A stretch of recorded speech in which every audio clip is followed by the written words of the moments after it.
Biological psychology is the scientific study of the links between biology, so genetic, neural, hormonal, and psychological processes.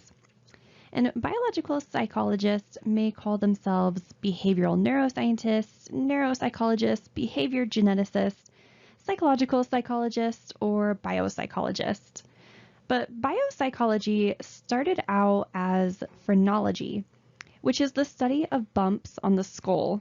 It was said that these bumps could reveal a person's mental abilities and their traits. So imagine going to a psychologist and having them make comments about who you are and what you're capable of based on bumps. Luckily, today we use critical thinking and use more scientific methods of studying the brain to better understand psychology. The brain is an absolutely incredible organ. It's sculpted by both your genes and your life.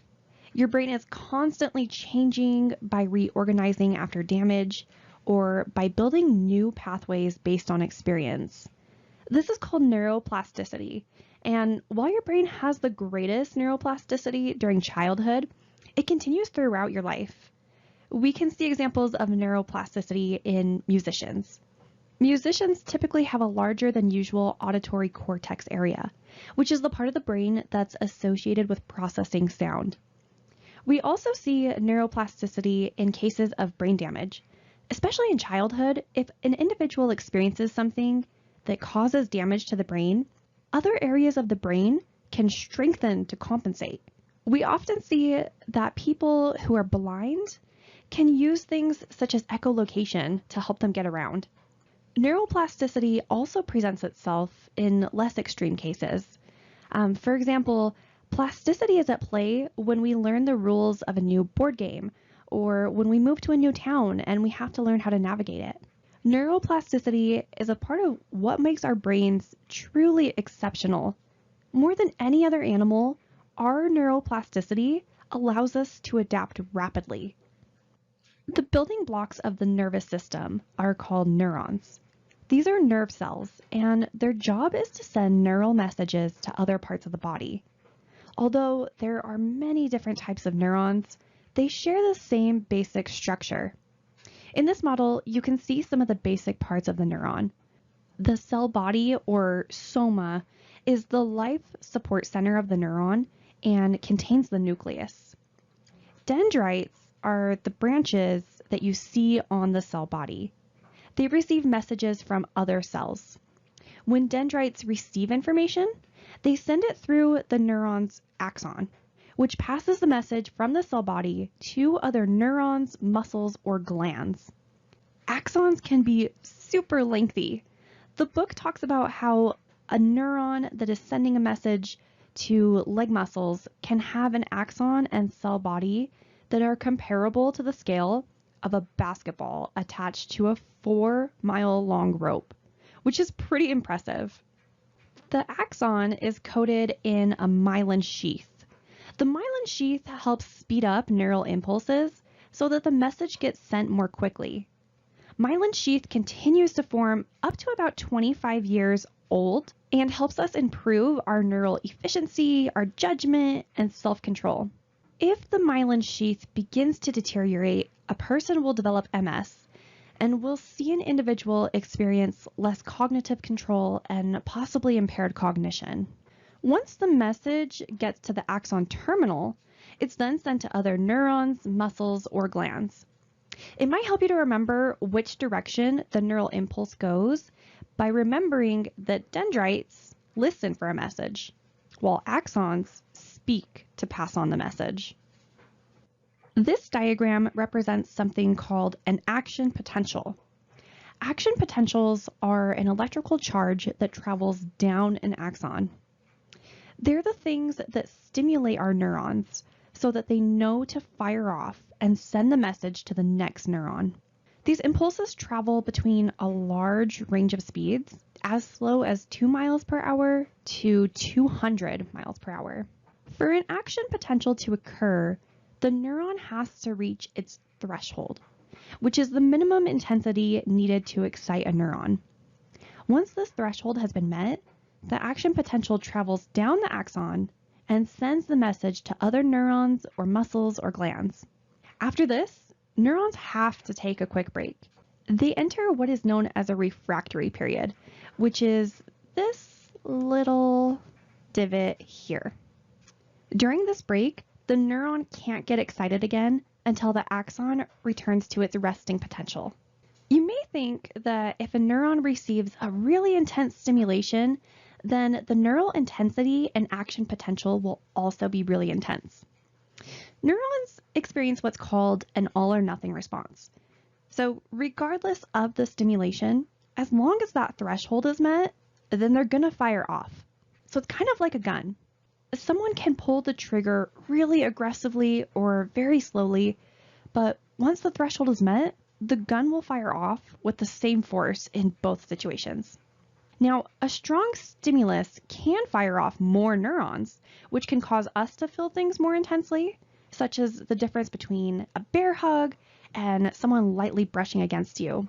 But the individual neurons and their potentials fire with the same intensity in both cases.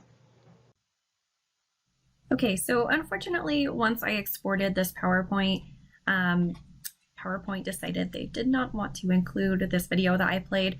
So if you can go ahead and just pause this recording and go back to our Moodle page and watch the video on how neurons communicate, go ahead and do that, and then come back here and we'll resume the lecture. All right, so those chemical messengers that are passed on at the synaptic gap are called neurotransmitters, which we'll talk about here in just a second. Another concept that's important to understand is reuptake. Neurotransmitters bind at the receptor sites, but excess ones either float away, are broken down, or experience reuptake. So reuptake is when the neurotransmitters are kind of recycled and taken back by the neuron that sent them. If you've ever been prescribed an SSRI, reuptake should sound familiar to you. Selective serotonin reuptake inhibitors work by partially blocking the reuptake of serotonin. This is so that more of the serotonin can bind to the receiving neuron and help us experience mood enhancement and a decrease in anxiety and depression. This table is in your book and is a great resource for developing a basic understanding of some common neurotransmitters. Probably two of the most common neurotransmitters that you'll hear about in psychology are dopamine and serotonin. Dopamine is commonly associated with reward. When you open Instagram and see that you've gotten a bunch of likes, you probably experience a small surge of dopamine. Serotonin is commonly talked about within the context of depression and anxiety since it affects mood and arousal. You can see the functions of other neurotransmitters listed here. So I'm not going to discuss all of them because I'd be reading off the slide, but it might be helpful for you to understand their basic functions, especially when it comes time for the test. What's most interesting to me is what happens when we don't have the right balance of neurotransmitters. These small chemicals can have devastating effects. For example, too much dopamine is linked to schizophrenia, while too little is linked to Parkinson's. Acetylcholine is used for learning and memory, but if the neurons that produce acetylcholine start to deteriorate, then we begin to see the signs of Alzheimer's. The older brain structures refer to the most primitive structures of the brain. They're the parts of the brain that control our essential and unconscious functions, such as breathing. The brainstem is the brain's oldest and innermost region of our brain. At the base of our brainstem is the medulla, which controls our heartbeat and breathing. And just above the medulla is the pons. The pons helps us coordinate movements and controls our sleep. The brainstem is also our body's crossover point. This is where most nerves to and from each side of the brain connect with the body's opposite side. On top of the brainstem is the thalamus. This is the brain's sensory control center. It receives information from all the senses except for smell and sends that info to the higher brain regions that deal with all the other senses. So touch, seeing, hearing, and taste. The thalamus also receives info from these higher brain regions and sends that info to the medulla and the cerebellum. In a way, it's kind of like a phone operator who sends and receives messages. The reticular formation is a nerve network extending from the spinal cord through the thalamus. It filters information received from the spinal cord and sends it to other brain areas. It also controls arousal.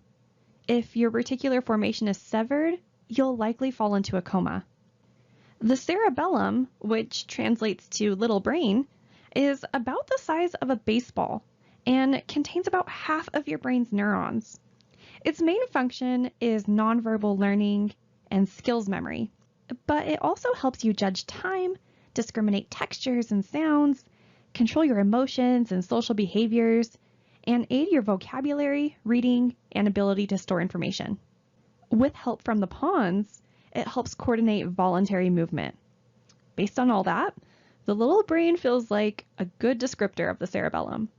If you damage your cerebellum or you're under the influence of alcohol, you might experience difficulty walking and staying balanced. Damage could also cause your moves to be jerky and exaggerated. The limbic system is mainly associated with emotions and drives. The amygdala enables aggression and fear. If you remove an animal's amygdala, they become really mellow. Additionally, they'll typically experience little fear. We joke around at my house that my lab has a damaged amygdala, not necessarily because he's mellow, but because he has almost zero fear, even when he probably should. Although we may wish that at times we could tone down our amygdala, such as before a big presentation, or when we have to go on a date to a haunted house, and haunted houses absolutely terrify us, fear responses have an important purpose.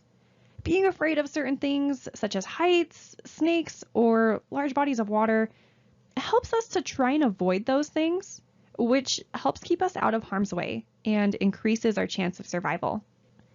The hypothalamus is in charge of bodily maintenance activities, such as eating, drinking, sexual behavior, and controlling body temperature. It wants to help our body maintain homeostasis. To do this, our hypothalamus will secrete hormones that influence our endocrine system, specifically the pituitary gland. The pituitary gland then influences other parts of your body to release their hormones. Aside from these maintenance functions, the hypothalamus is linked to emotion and rewards. The hippocampus processes conscious, explicit memories. If your hippocampus becomes damaged, you might lose the ability to form new memories of facts and events. People who experience concussions that result in loss of consciousness may develop a shrunken hippocampus and poor memory. The hippocampus does decrease in size and function as we age, which is a source of cognitive decline. One of the newer parts of the human brain is the cerebral cortex. This is the body's ultimate control and information processing center. It's a thin surface layer of interconnected neural cells. This slide may also be a nice one to hang on to, since it gives a nice summary of the parts of the brain that we've covered so far. One area that we haven't talked about yet is the corpus callosum. This connects the right and left hemispheres of our brain. Information is often passed between the two sides of the brain through the corpus callosum. If a person suffers from really bad seizures, they may undergo surgery that severs the corpus callosum so that messages can't be transferred from one side of the brain to the other. This is called split brain and will be covered a bit more extensively in one of the videos that you'll watch this week. Let's talk a bit more about the structure of the cerebral cortex. The cortex is divided into 4 lobes. You have the frontal lobe, which is behind your forehead, the parietal lobe, which is more towards the back top portion of your head, the occipital lobe, which is in the back of your head, and the temporal lobes, which is near your ears. These lobes have various functions, but you can see the basic functions in the diagram. So the frontal lobe is in charge of executive functioning, which involves things like critical thinking and decision making. The temporal lobe is in charge of hearing, memory, and language. The parietal lobe is in charge of touch, taste, and temperature. and the occipital lobe is in charge of vision. The motor cortex is the area at the rear of the frontal lobes that controls voluntary movement. Stimulating parts of this cortex in the left or right hemisphere causes movement of specific body parts on the opposite side of the body. Researchers have actually been able to map the motor cortex by stimulating different cortical areas and seeing how people respond. The fingers and mouth occupy the most cortical space. So the motor cortex sends messages out to the body. The somatosensory cortex receives messages related to touch and movement. If we were to open up the top of your head and expose your somatosensory cortex, we could stimulate specific parts of it and you'd report being touched on the shoulder or the side of the face, whatever part of the body that is linked to that part of the somatosensory cortex.